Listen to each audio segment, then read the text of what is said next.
Good. Okay. Hello and welcome to this series of webcasts and podcasts from the Belt and Road Institute in Sweden. My name is Hussein Askary. I'm a board member of the Belt and Road Institute in Sweden. As we mentioned in the first webcast and podcast, we're going to have a series this year of these webcasts where we discuss different aspects of the Belt and Road Initiative. And we will take up themes from either geographically, like we will do today, or thematically on, for example, financing, as we did last week on the China-EU investment agreement.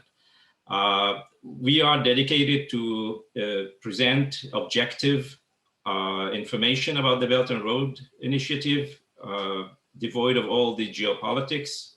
We will present facts, but also from the real sources of these facts, as we try to do today. Today's theme is on the China-Pakistan Economic Corridor, the CPEC, which is, maybe you have seen in our maps, it's one of the 6 main corridors of the Belt and Road Initiative.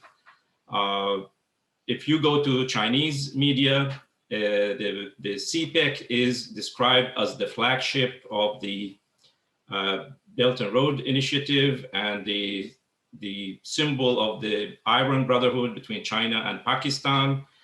But if you go to Western media, they say the CPEC is a failed project.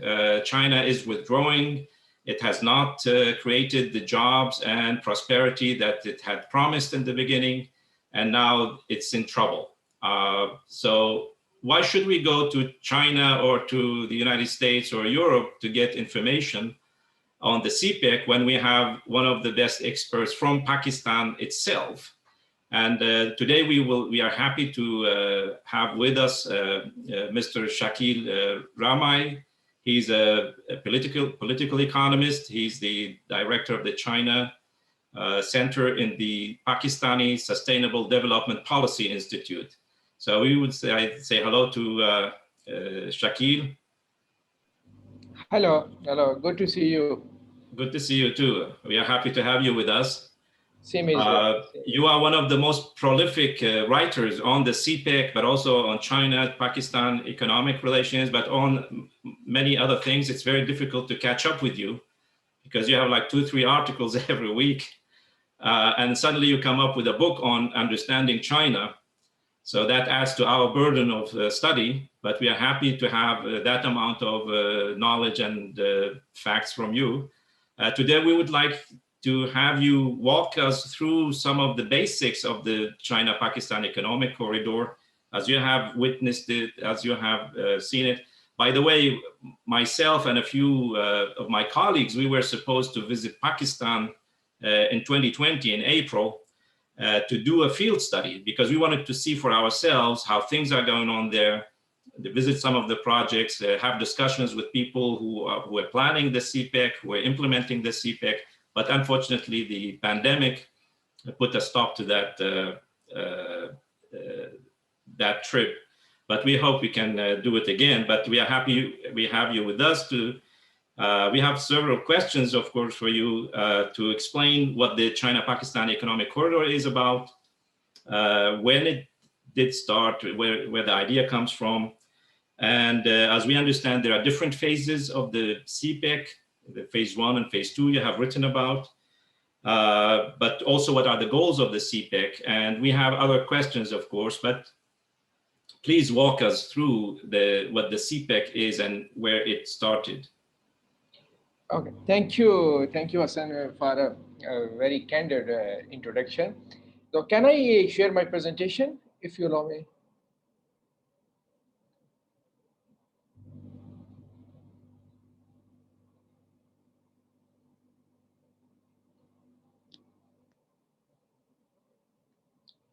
And you yourself is a brilliant resource person. That's why you don't hesitate to praise other people. You are the good grip on the knowledge. That's why you don't feel insecure when you have to praise the people. Thank you, Hassan, for the candid words. According to your questions, from where the idea of CPEC came. and when it started, and how we should look at that. First of all, I just want to share with the people, CPEC is not, you can say, the idea just coming, you're sleeping one night and the other morning you say, oh, there should be some CPEC. No, it's have a history. If I let you go, if we go through the history, so the first trade transaction between Pakistan and China, it happened in 1952. It was $86 million. So that was a trade in 1952. And from that trade, $84 million were the exports from the Pakistan. So that was the first recorded transaction of the trade between the two countries. And keep in mind, in 1949, at the end of the 1949, so China came into the existence. And in 1951, Pakistan and China established bilateral relations, official, you can say, the relations. Now this year, we are also celebrating the 70th years of our bilateral relations. Then if we look at that, then another agreement was the barter agreement in 1958. So in between, the trade was going on, but there was a Korean War, there were some problems, but trade was going on. Pakistan and China, they negotiated. There's a barter agreement. Through that agreement, Pakistan was also importing rice from China, and also some textile products and the machinery. Then again, in the trade agreement in 1963, that is a very less talked about. You can say it was a very one of the few agreements which China signed with different countries on that trade. After that, there was a 1965 war where China also again helped us, Pakistan, but we will not talking about that dimension. But today we will be focusing on just on the trade. So in 1963, we signed an agreement. During the 60s, China also offered a development loan to the Pakistan around about the $66 million. If you convert that $66 million of the 1960 to the today, you will find the difference how much Pakistan was getting from the China in the form of the development. And the other next big step was the trade and investment agreement in 1989. That was very crucial because this was the time when the impact was the results of the reforms started to come out in the China. Because in 1978, China started to reform its economy. And in 1989, when they were getting the results from their agriculture reforms and the TVE, township, village enterprises and industrial base, they were getting strong. So the first thing they were doing, they were trying to expand the investment and trade agreement with the Pakistan. Through that trade and investment agreement, Pakistan received different types of, you can say, the investments like Zong, the China Mobile came to the Pakistan. Then Huawei came to the Pakistan in the late 90s. Then Hire came to the Pakistan in the early 2000. So it the result of that, before much before CPEC, Pakistan was becoming a home of the Chinese investment, and especially their company. They are the state-run company, and they are private company. They were coming to the Pakistan. The private side, Huawei is a big name, and then the Hire is a big name. And I'm just giving the few example. Then in 2003, that is the real time. You can say that the concept of the CPEC came about. In 2003, when the President Musharraf of Pakistan, he was visiting China, he met with the President Ho Jintao. So they were discussing how to enhance. For the last 3-4 years, they were discussing from 2000 onward. They were discussing how to enhance our trade and investment linkages, and how we can benefit from each other in the trade and linkages, especially how Pakistan can benefit from the rapid development of China. Again, if this is the area, this is an era when China in 2001 joined WTO, and it was following the policy of go global. Again, the time was very important. It came into the action, and Pakistan was there, and China was negotiating with the Pakistan. Even before the Beijing Declaration in 2002, the Vice Premier of China, he was invited to Pakistan to inaugurate the groundbreaking ceremony of Gwadar Port in 2002. You keep in mind, because we are talking Gwadar Port 2 days after the CPEC, but Pakistan and China, they were working together for a long time. In 2002, he was their vice premier, especially was there in Gwadar at the groundbreaking. And in 2003, so in Pakistan and China, they signed Beijing Declaration.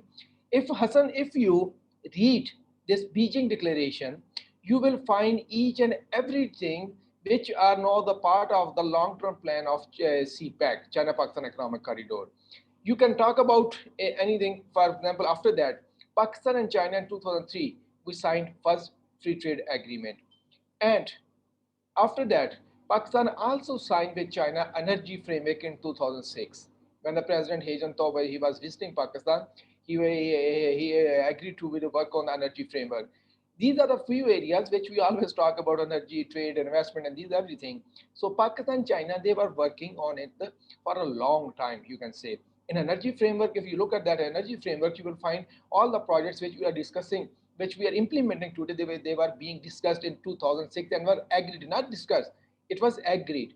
And then along the course, with the passage of the time, Pakistan and the Chinese side, they kept on moving and meeting each other. And they ultimately, in 2013, they came to conclusion: China-Pakistan economic corridor. So that was the vision. So that was the time when President Xi Jinping announced the Belt and Road Initiative. And that year, in 2003, Prime Minister Lee Kuan-yew, he visited Pakistan, and you can say he concluded a comprehensive engagement plan with the Pakistan, and the CPEC is a result of that. And because then the President Xi Jinping visited Pakistan, Pakistan inaugurated and started the work on that. So that is that, you can say, the brief history. But rather than, I can just give you one more example. There was a very senior bureaucrat in Pakistan who was considered the authority on China. He served in China for many years, and he was also friend of many presidents there.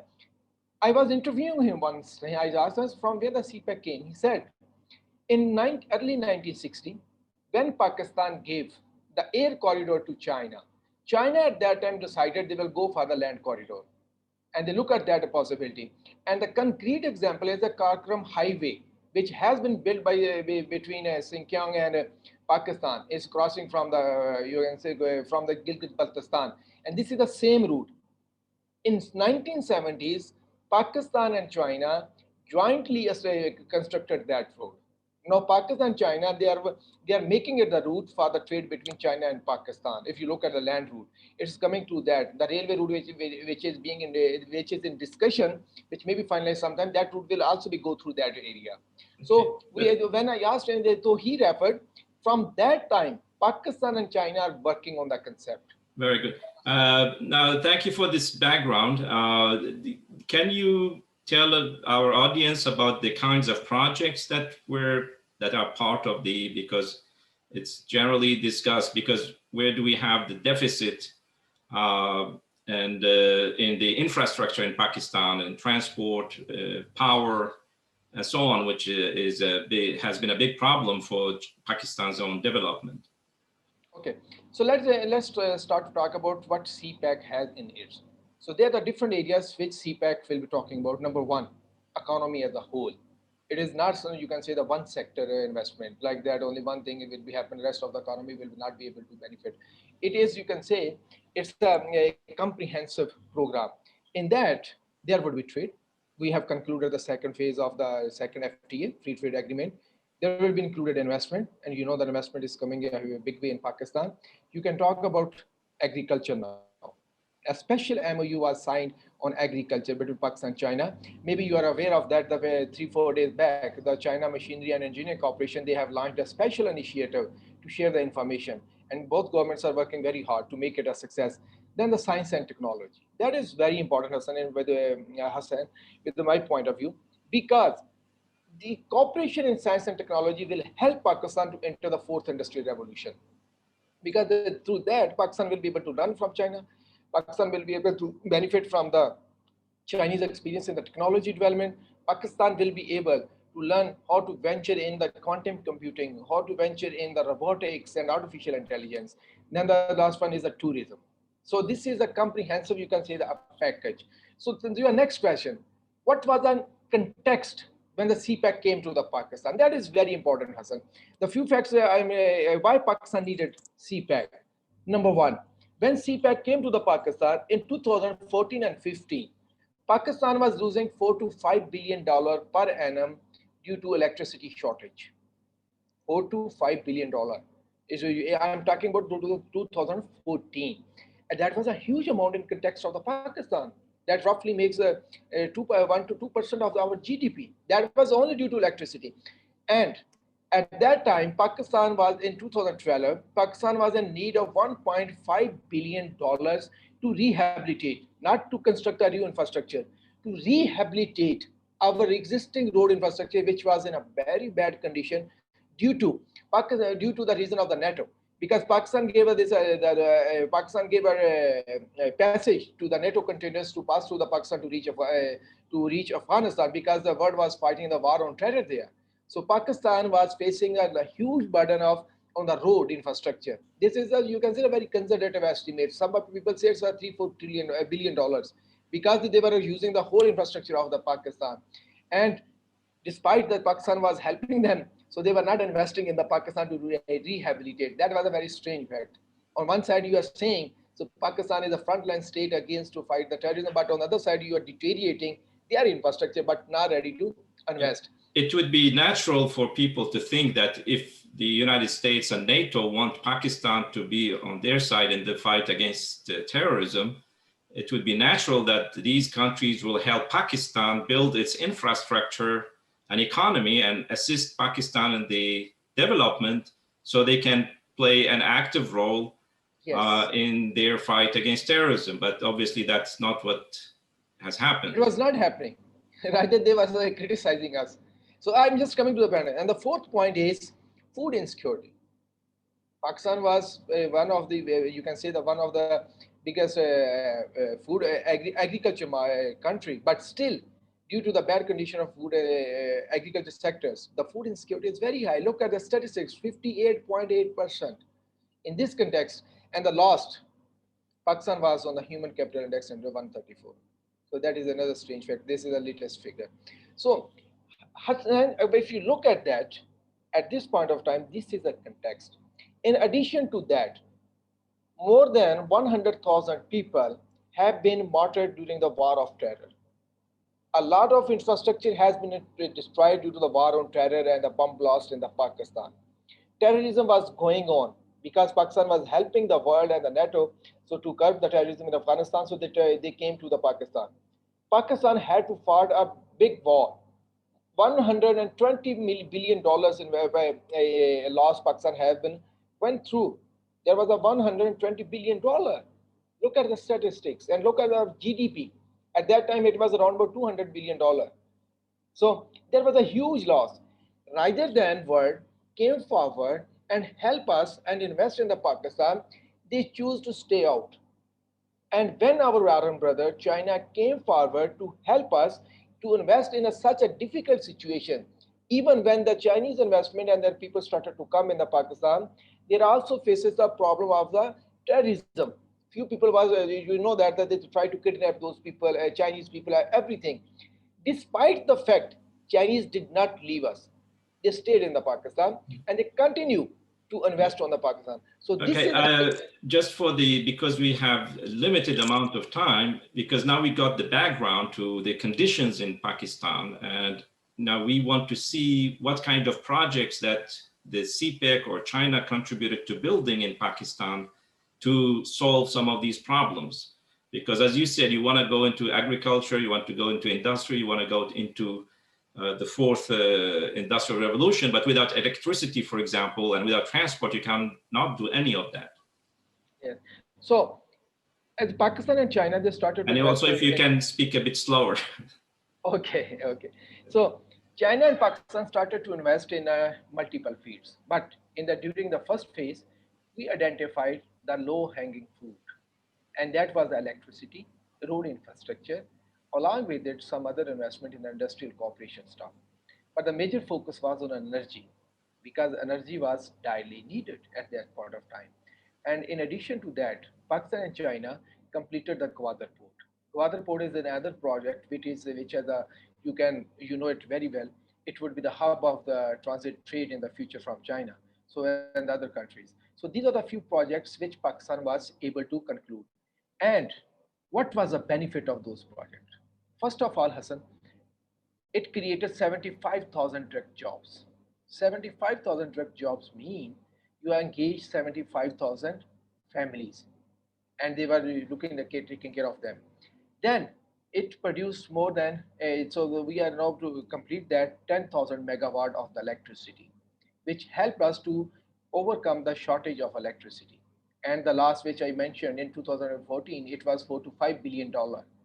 So we were able to control it. And then 100 plus SMEs benefited from these investments.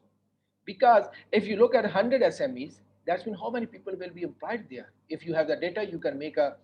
We are trying to find out data how many people benefited from there. So 100 SMEs is a big number who benefited from this first phase of the CPEC. Then infrastructure. Pakistan was able to not only the rehabilitate our infrastructure, but was also able to create new infrastructure like M5. Now we are working on the Sakhar Multan motorway. Do you have any maps? Because for people in this part of the world, it's difficult to, the geographical location. Sorry, I don't have a map because I could not get the accurate maps. So that's why I did not include it in that. So I'm more focusing on the numbers. So these are all statistics which has been quoted officially and unofficially. So you can see, so we benefited in energy, we benefited in road infrastructure, and we benefited in the form of jobs, and we are benefiting in the form of the social development also. Because if you look at the Gwadar port, so that the company COPHC, so they also have built a school there. They are also planting the tree there. They're also water treatment is doing there. So there are a number of things that are happening, and this is a story of all other companies in which working areas they are working. So these are the few facts which help Pakistan in the first phase. Yeah, if you mentioned the question of electricity, because that was really a key issue. When I did my first investigations of the China-Pakistan economic corridor, it was in 2018. It was just this whole, I was writing a report on this debt trap narrative, which had just come out that year. And but I started looking at Pakistan's economic background, things you are describing, but I also realized, not only we're losing billions of dollars because many industries like textile and automotive industries were shut down because of the lack of electricity. Pakistan increased its trade deficit and budget deficit because you had to borrow money from Western banks mostly to import oil and gas to generate electricity. So it was like a double dip, so to speak, into trouble. And that increased, in 2017, I was looking at the imports, Pakistan's imports of energy is like about $14 billion. That's half of your trade deficit and 1/4 of the state deficit. So that forced Pakistan into a real debt trap. But a mere investment in the power plants which China is building for about $22 to $25 billion, that can save all that you use, all the hard currency and the debt you incur to borrow money to buy energy from outside. But now you can produce your own energy.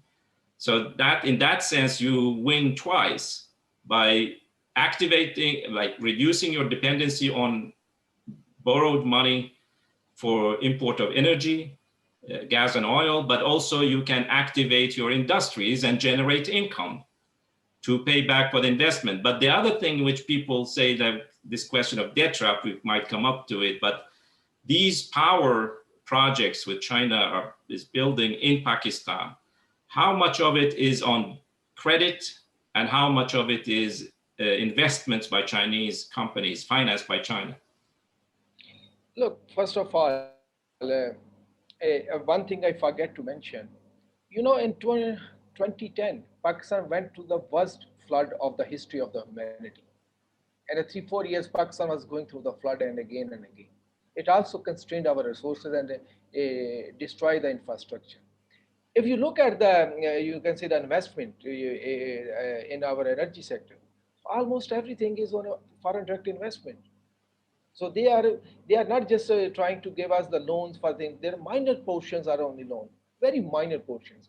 So these are all other investments. They are coming the companies here. So they are our investment.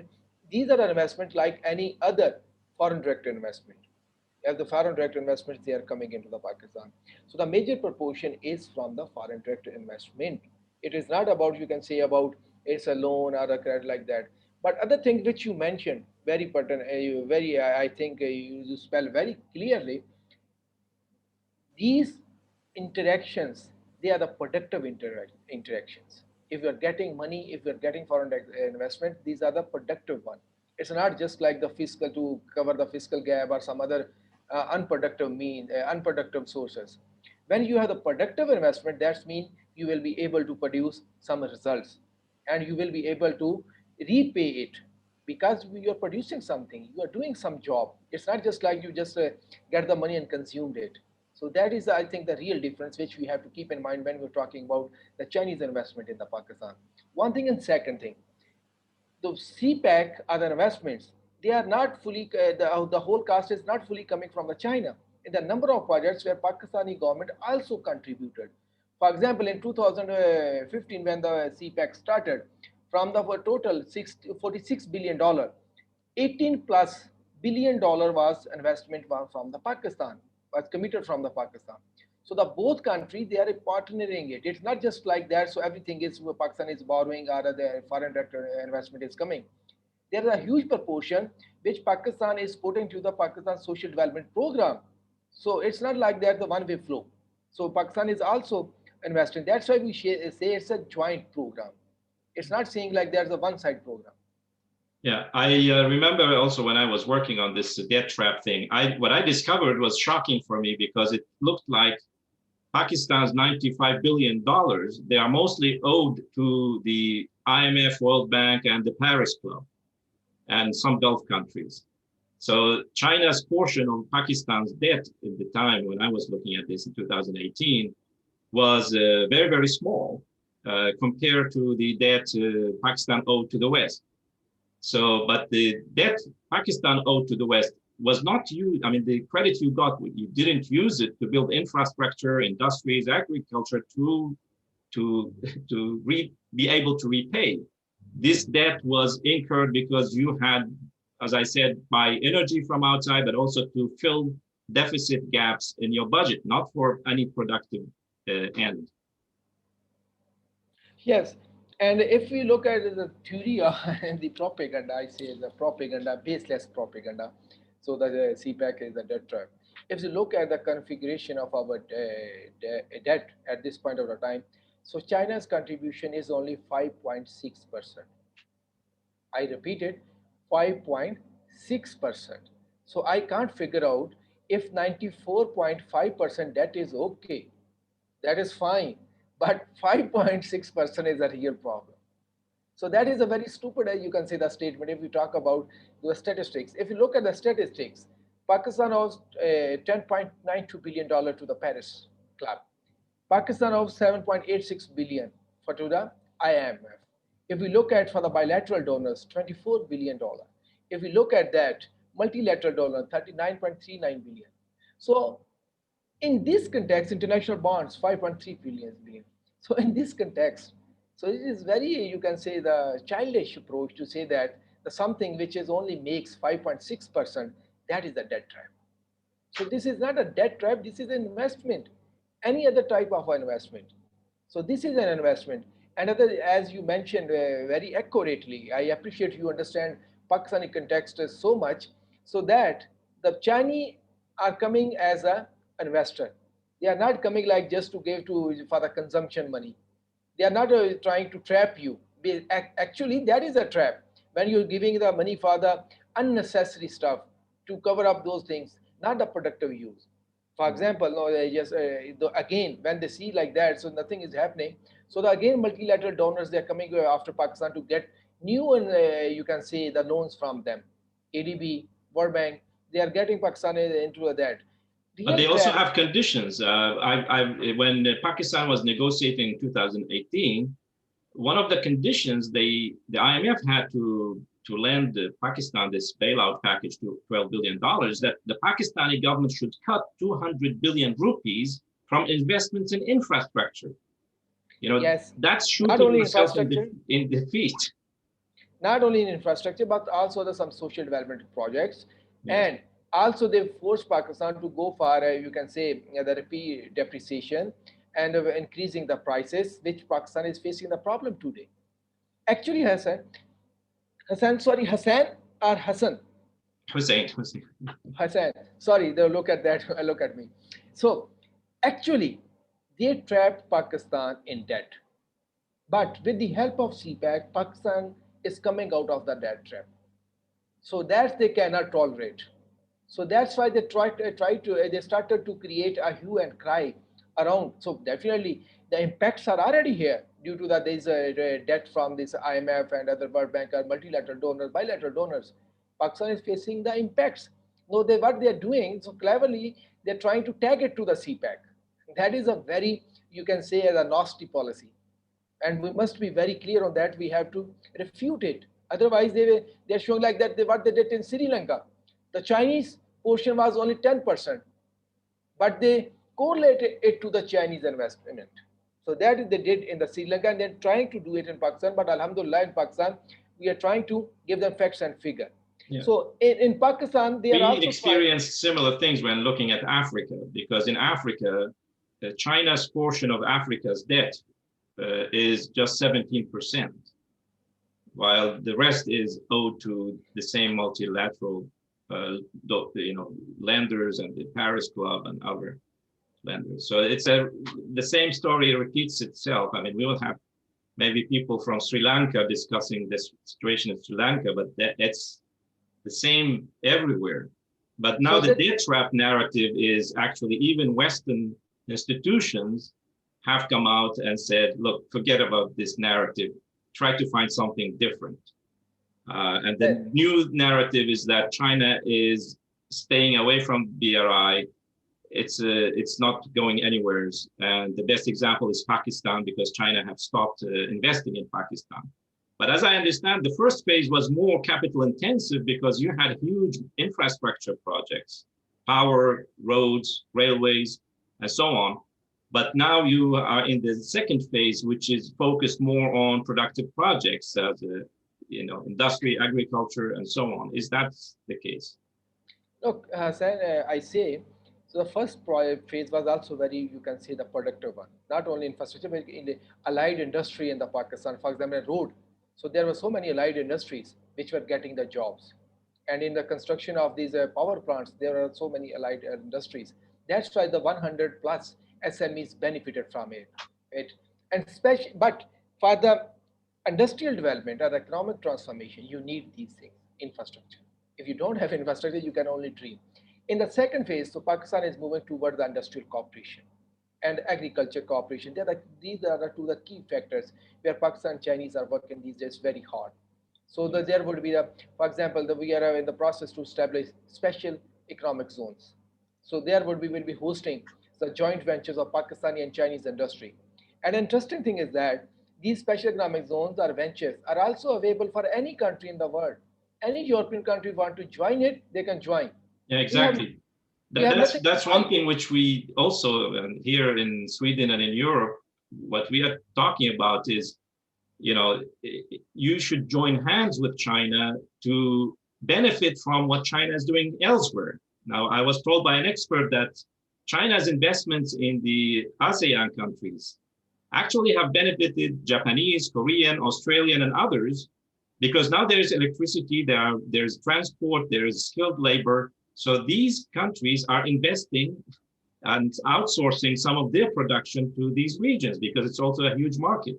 So now that there is infrastructure, or there will be more, that it's actually beneficial for Europe, the United States, the Gulf countries, and many other nations and Japan and Korea to also invest in Pakistan, because you have highly skilled labor, and also you have a very good location. That's one thing which people talk about. If we can just briefly discuss the strategic aspects of the CPEC, because you have a very great geographical benefit. People talk about the Gwadar port. It's not really developed to be like an international level port, but it has enormous potential in the future. But also it's important for the whole region, but also for China's own energy security. For example, China is highly dependent on imports of oil and gas from the Gulf region, the Persian Gulf. Now, what the CPEC can provide is a so-called backdoor channel to import oil and gas on land, because you have the Strait of Hormuz and the Strait of Malacca, very highly unstable strategic military clash points, bottlenecks. And therefore, it would be of benefit for China to diversify its energy import routes from the Gulf through Iran, for example, and Pakistan, and directly into China, where you have only two countries in between. You know, from Iran to Pakistan, you have just two borders. So that makes it like a matter of security for China. Is that correct? Look, Hassan, and you may be aware of that. Saudi Arabia, they have already shown their interest and have initial, you can say, discussion and agreements to establish a refinery in Gwadar. So now the Kuwait is also showing the interest to establish a refinery in Kuwait, in Gwadar, because these countries are looking at the alternative route of energy connection with the China. So these are the hard facts. And if somebody say like that, this is a like is a utopian talk. No, this is actually happening right now. Pakistan is negotiating with other countries if they want to establish their refineries in Gwadar. So why they want to? Because these refineries will be producing much more than the need of the Pakistan. Definitely, they're looking at China as a customer from where they can sell. And Strait of Malacca, everybody know that there is a problem, and one that the security problem. But again, there is also, you can say, if you compare CPEC, Gwadar with the Strait of Malacca, so the route is very short in terms of, you can say, from Gwadar to China. It's a secure and the shortest. So they have the double edge benefit. So in one side, they will have the surety, so that energy is coming from their brothers' land. So they will not compromise on that. Second, they will save money in the form of, you can say, in the transportation. For example, there is a study available, there are other studies also available. If China use CPEC route for the trade with six countries, only six countries, from three countries from the Middle East and three from the Europe, so China will be able to save $70 billion in a year. So that is a huge saving for China. So it is a win-win proposition, you can say. So it would be a very good proposition from China in both terms. Okay, if we've moved fast forward into the future, I see you have some ideas about the future. We also want to save some time. Where is the CPEC going? Number one, so CPEC. So I'm just wanted to show you the report of by World Bank, so that the people can look at that. So this is the World Bank. This is not the Pakistan or something like that. They can say Pakistan or China can be biased to present the CPEC, but this is an international institution. They tell us so Pakistan will be able to benefit in the infrastructure in the real. If these are the investment, these are the benefits are related to the investment in infrastructure. Does not include the industrialization and other stuff. So Pakistan will be able to increase the real income by 8%. If we go for the reforms, for example, if you increase the improve the infrastructure of the trade, road, railway, and ship and port, but we are not good on the openness index, or if we are not good on the transit trade rules, we will not be able to benefit fully. But if we go for the reforms, we will be able to go for the 10.8%. Same is the welfare gain, and same is Pakistan will get the 1 million jobs till 2030. So this is a huge number. So these are the protection coming from the international organizations. Pakistan has its own estimate, Pakistan China, because we also included the special economic zone and industrial development. We are talking about around about 4 to 5 million jobs on the very conservative end until 2030. We are not talking about beyond 2030. Beyond 2030, there would be other avenues. Then the contribution would be different. And if you talk about on the export, Pakistan can enhance export by 9.5% due to the road infrastructure.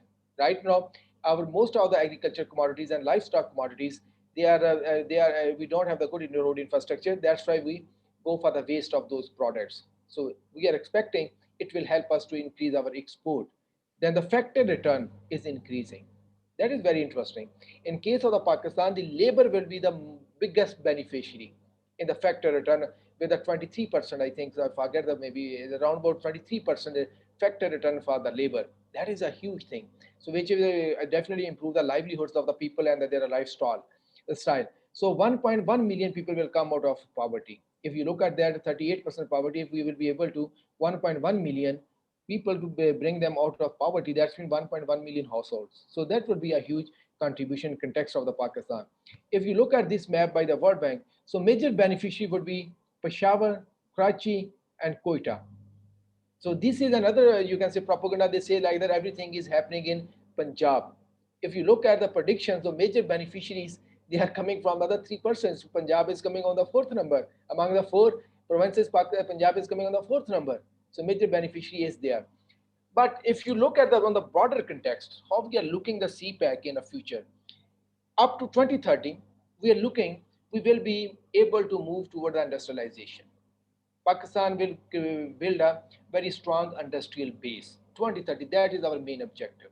Second, we will be able to modernize our agriculture because that is direly needed. We will be able to give computers to our allied industry of agriculture like seed industry, fertilizers, chemicals, machinery, and other food processing industry. So we will be able to establish that till 2030. So we will be able to bring a positive change. And rather, we can say we will provide a base till 2030 for the agriculture modernization.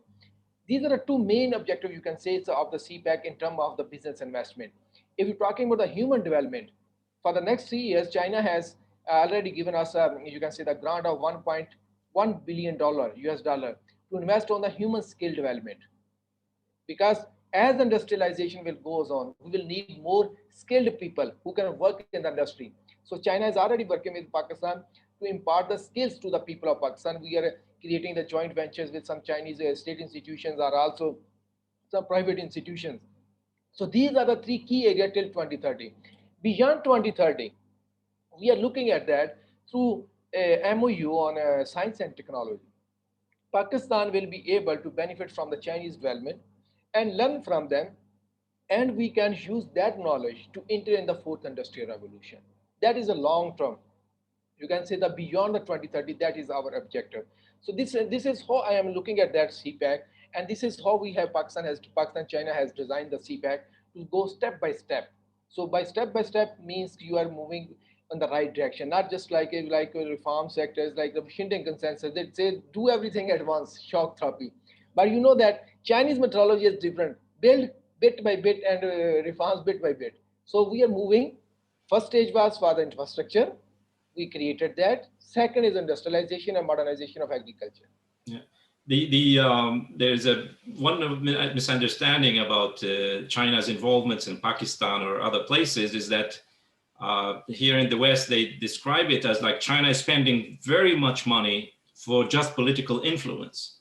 But my knowledge is that Chinese companies are required, even state-owned companies are required to make profit.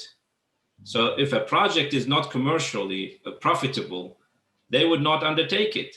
So it's not this is not charity, it's not even Marshall Plan thing.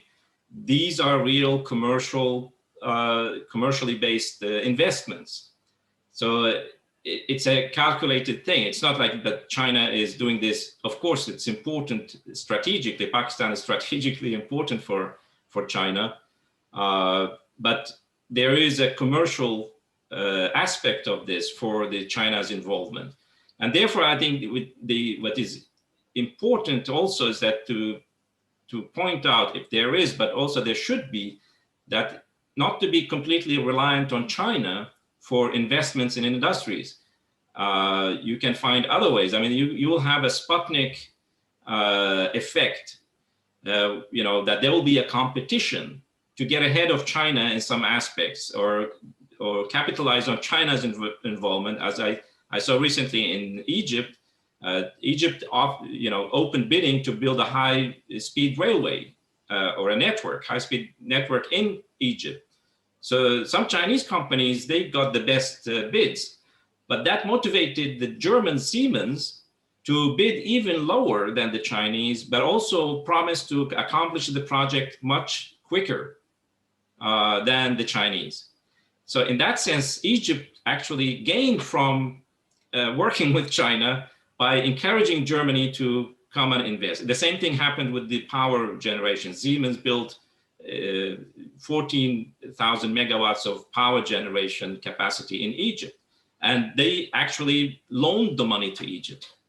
It was a loan guarantees from German banks. to Egypt. So you will have, but there is also a responsibility on the Pakistani side, both the government, the business society, but also the population, that Pakistan should find also its own path to both generating the credit domestically, but also to engage in industrial development and other developments. In my discussions with many officials and experts in Pakistan, I always emphasize the importance of building and establishing a national development bank, where the Pakistani state, Pakistani population, but also you have a huge Pakistani expat people in the diaspora who are capable of investing their money into projects that are profitable inside Pakistan in industrial and agricultural ventures. So you are not, as I understand, not completely reliant on China or on economic and the financial crises that might happen around the world, which will affect you or affect China's investment level. Look, Hassan, first of all, so Pakistan and China's bilateral relations cannot be gauged only by the commercial interest. Because there is a famous saying, I forget the name, there was a trade minister from China in late 80s. He said a very sentence on a bilateral and some important meeting. He said, look, when we go to talk the business with the Pakistan, we can take away the PowerPoint so far so we can speak. So these are the things at the last part which I want to show you, that I will just bring it to there, then we can move on. So these are the few things which I just wanted to show you. So the whole China will benefit from here. These energy politics, that is the one thing we will talk later on, because you talked about it on the cool.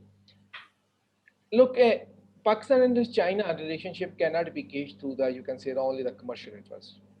When Pakistan was in the need of the help in the 1970 after you can say the separation of Bangladesh from Pakistan.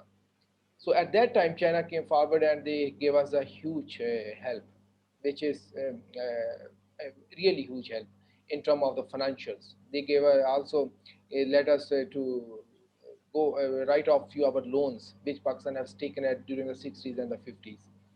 Other thing is that if you look at that, the investment, China government is not only just trying to asking their companies to just go for the investment and reap the benefit. They are saying what is in the best interest of Pakistan, do that. What is in the best interest of the Pakistan? That's why they have asked their all companies to invest in Pakistan in a corporate social responsibility, and also to invest from other sources in the Pakistan to establish, for example, Huawei. Huawei had a technology center in many universities of Pakistan. They have launched different programs in Pakistan, the competitions program. They have launched an academy of the trainings in the different universities that maybe you don't find in other countries. Another thing, China always come forward for Pakistan whenever Pakistan needed anything. For example, Pakistan had to pay back some money to the Saudi Arabia, so China came forward to help Pakistan.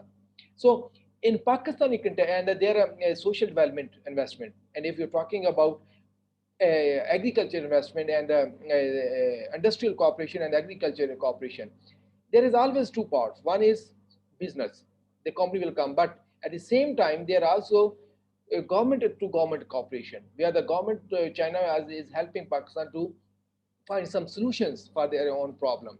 So in Pakistan, most of the time when I analyze and talk to the business, the policymakers and other people and analyze the data, so I feel strongly it's not all about the commercial.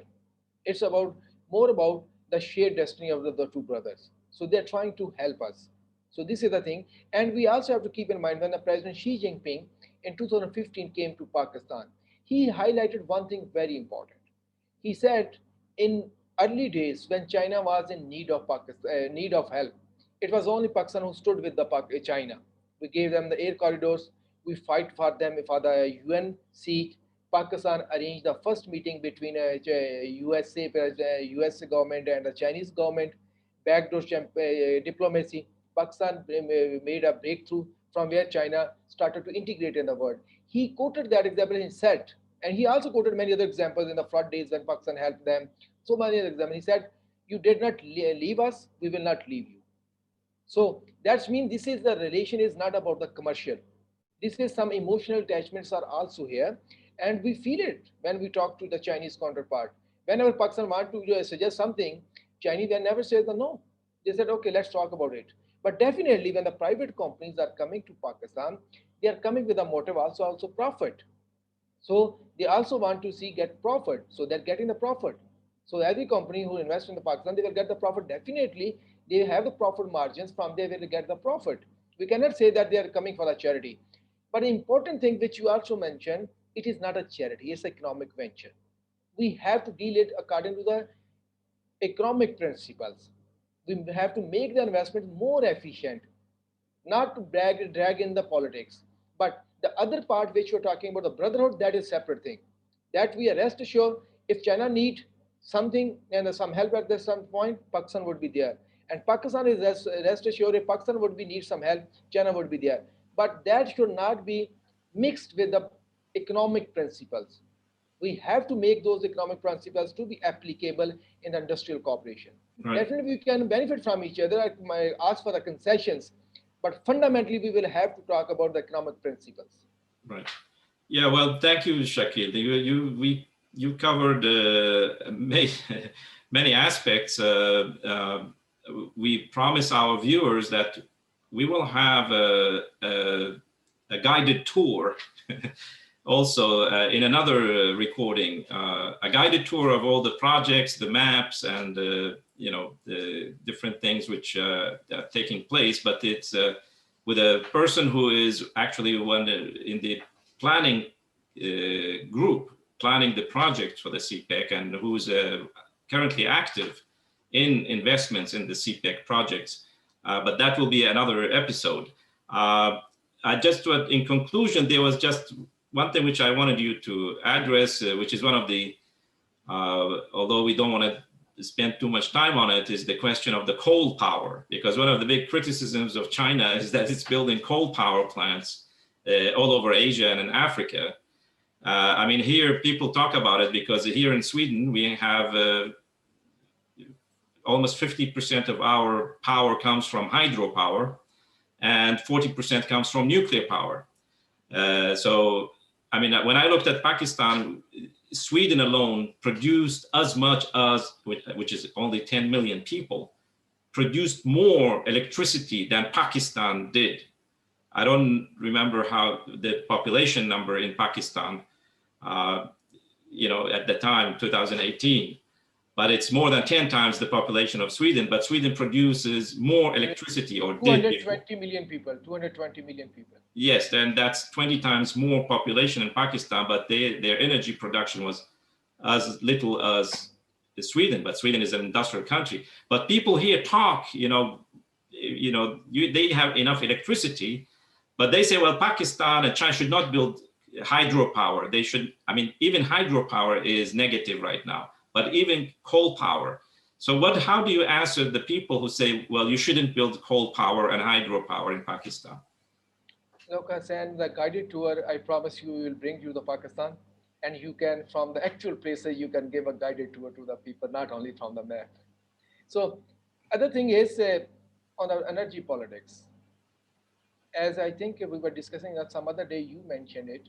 So, whatever we do, they will not be satisfied. If we don't eliminate all other sources, one day will say, oh, solar is also not good.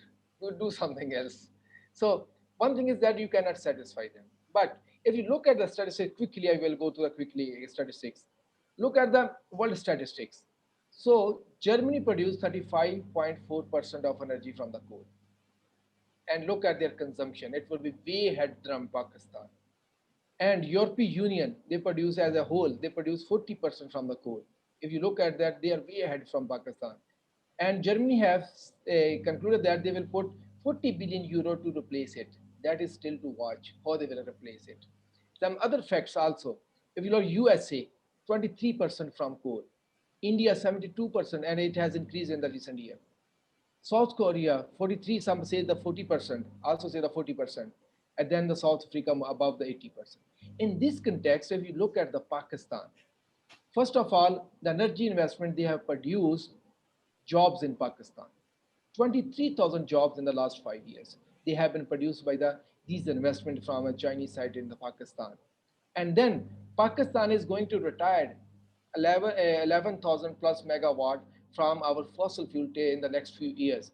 and coal contribution, if we complete all the projects on the CPEC, would be less than 10%. Now you can compare yourself. Who stands where? If Pakistan is only less than 10% in the future, we are going to invest more on solar energy and hydropower. The practical example I show you, the Amir Basha.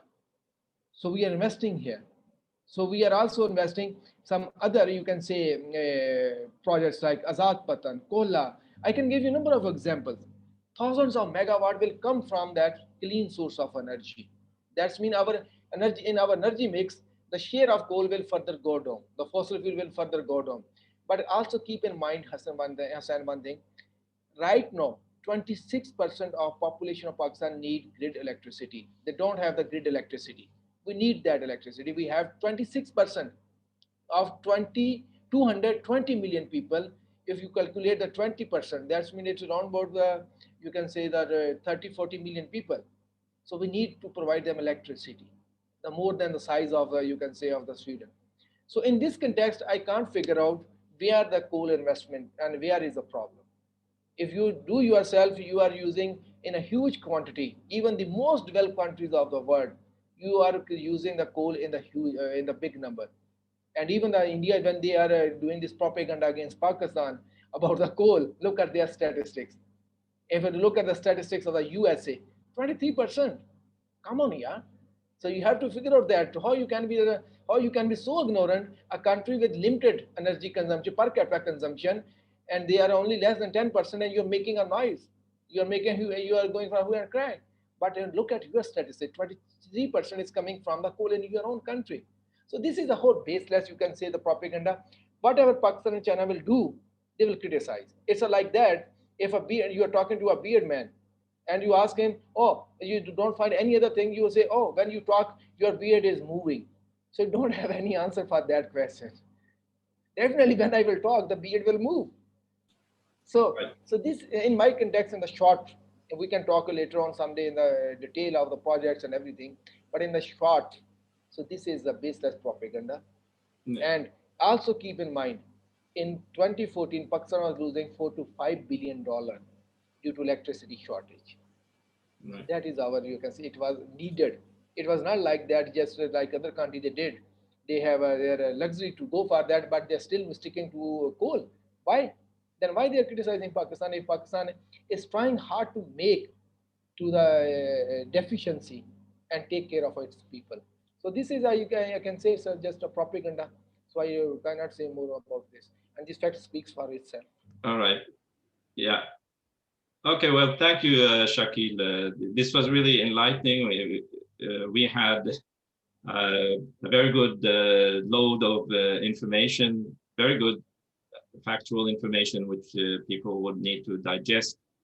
But we are really grateful for your contribution. And hopefully, when things get better with the pandemic, we will be able to visit Pakistan. And you can take us around to see all the projects, both the existing and potential future projects. So it was a great pleasure to have you. Thank you. It's a great pleasure to be here, and thank you, Hussein, giving for this opportunity to speak about the reality of the CPEC. Because most of the time, as you are aware, so people sitting in the Europe or USA, they just try to get newspaper articles and start to write the reports. Yes, Thanks. that's the purpose of our activity, and also our these series of webcasts and podcasts. So thank you very much for following today's webcast, and thank you, Shakeel. And we will have more such encounters with experts from around the world on the Belt and Road Initiative and what it means. Thank you very much. Thank you. Bye-bye.